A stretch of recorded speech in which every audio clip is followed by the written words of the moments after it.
I am Ferdinand Marcos, and I am the President of the Republic of the Philippines.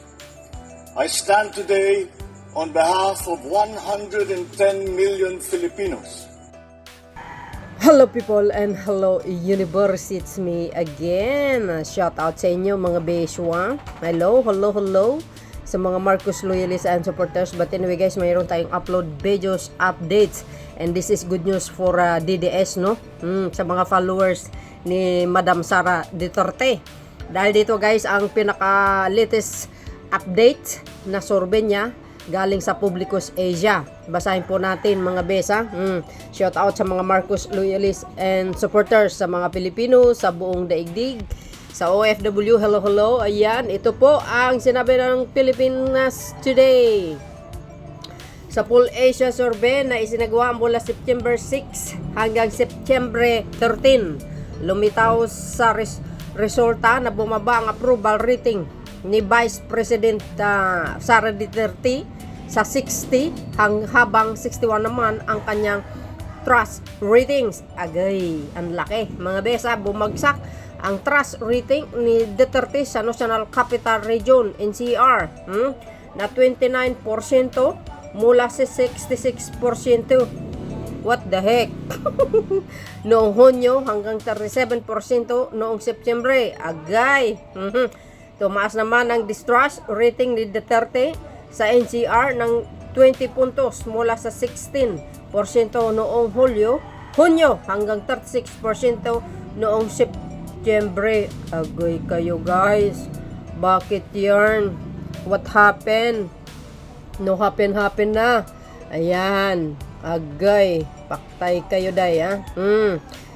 Alam nyo no, hindi lang DDS ang taong bayan.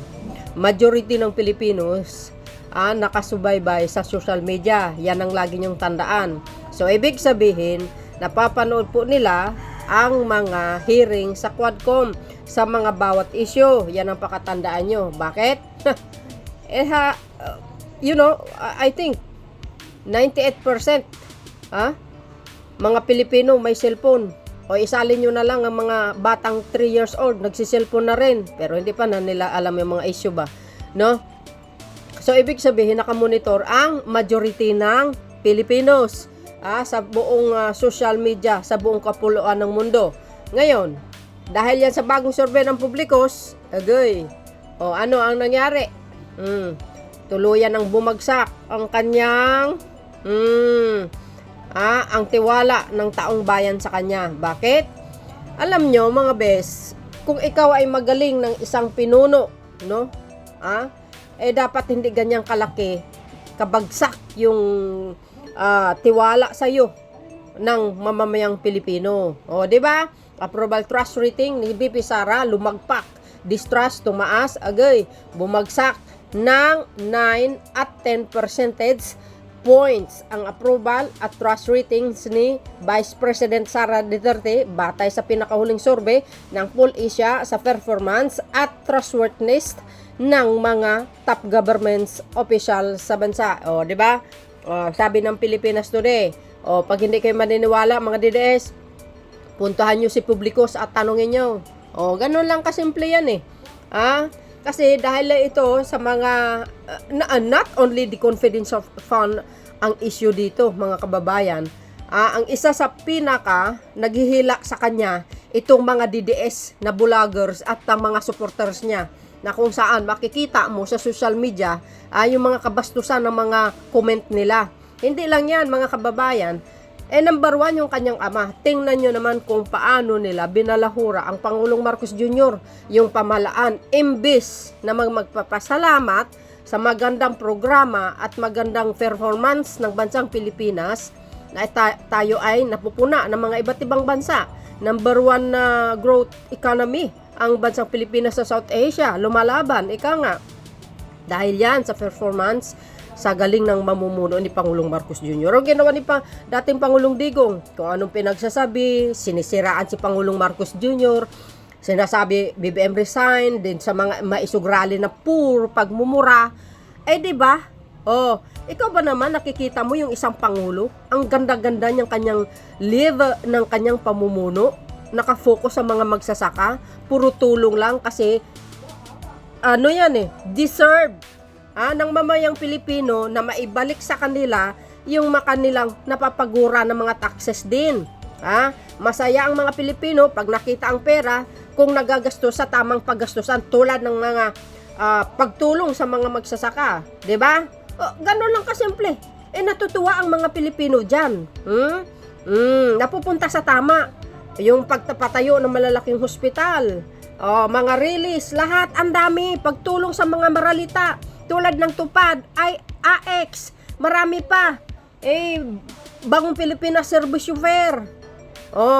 Yung pagtulong na on time pagdating sa mga disaster ng Marcos administration, laging nandoon yan. Yung Hulyan na itong bagyo na ito, tingnan nyo.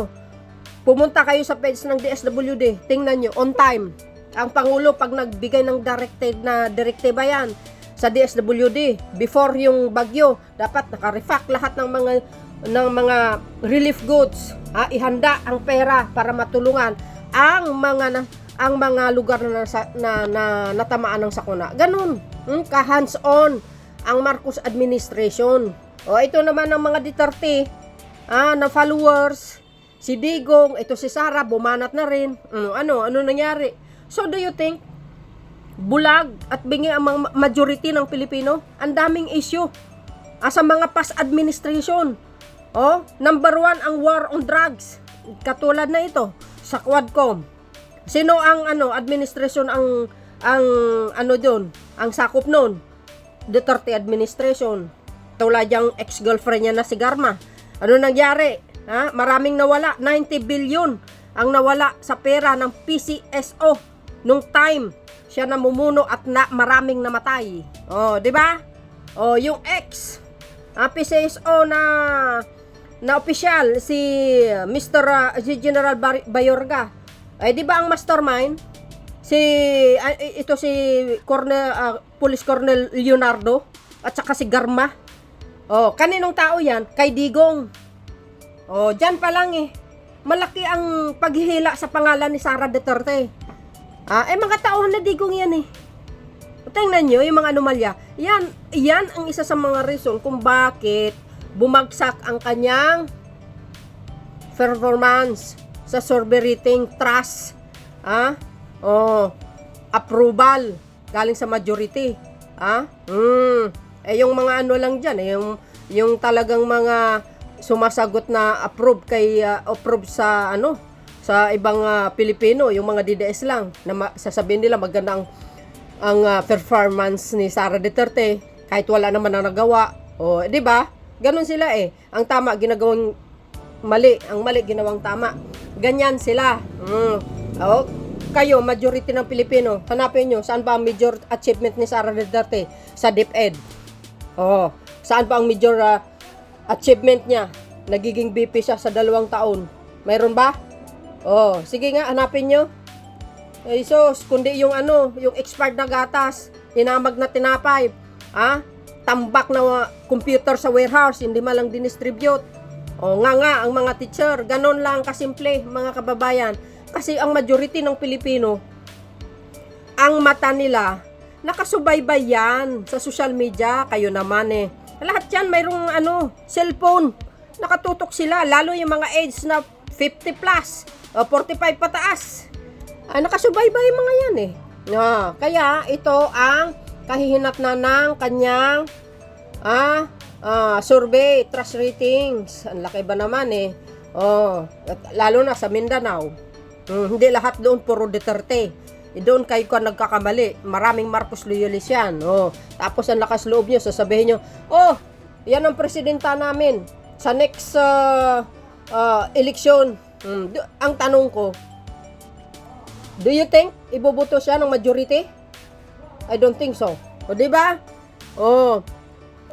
Tingnan nyo, wala siyang nagawa na mabuti. Kundi lang mahilig mag-selfie, mag-travel kung saan-saan bundok. Di ba? Mahilig siya sa mga lakwatsa. Selfie, magpupuna. Nakikisabayan lang din sa paninira. Katulad ng ama niya. Ay, sus, nako. Tapos ang lakas loob nyo, na ifus magiging pangulo? Oh, bakit hindi nyo tatanungin muna ang majority kung papayag sila? Kayo talaga naman, oo. Oh, sabihin nyo kay Madam Sara ninyo na magbago siya. Oh, sana kung ganun ang kanyang ama, mga followers niya, sana iniba niya na lang yung ugali niya. Oh, di ba? Kaso hindi eh. Oh, tama yung sinabi ni Mr. Las Cañas. Wag magtiwala kay Sara Duterte. Sabi niya kay Pangulong Marcos Jr., traidor daw yan. Oh, di ako nagsabi niyan, ha? Kaya ito, mga kababayan, ang kanyang kahinatnan sa kanyang trust ratings, lumagpak. Oh, lalagpak at lalagpak pa yan pag nagpapatuloy pa kayo sa paninira sa Marcos administration. Puro kay paninira.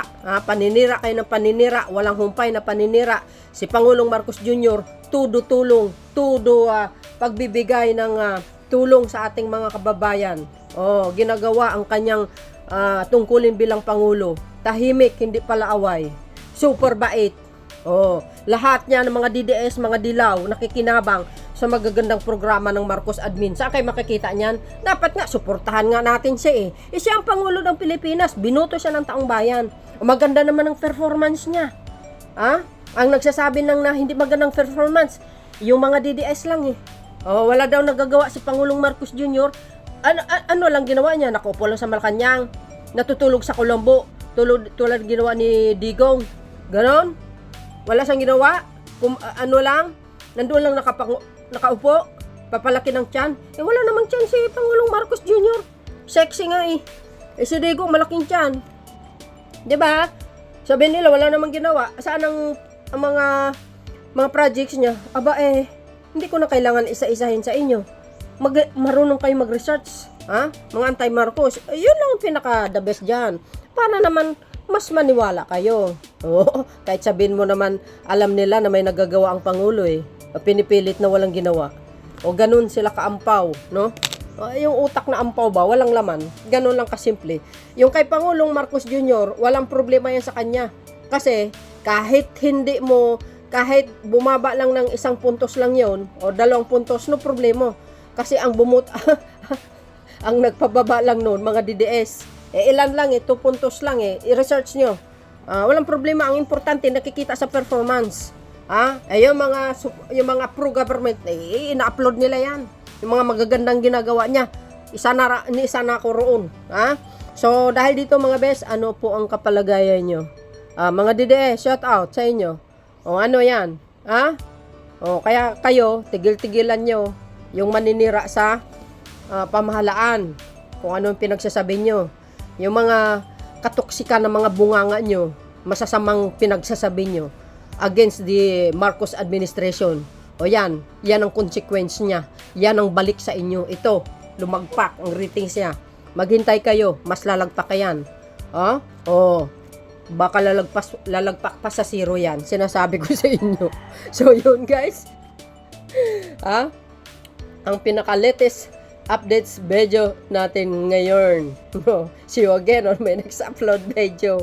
Bye and babush. God bless. Popins.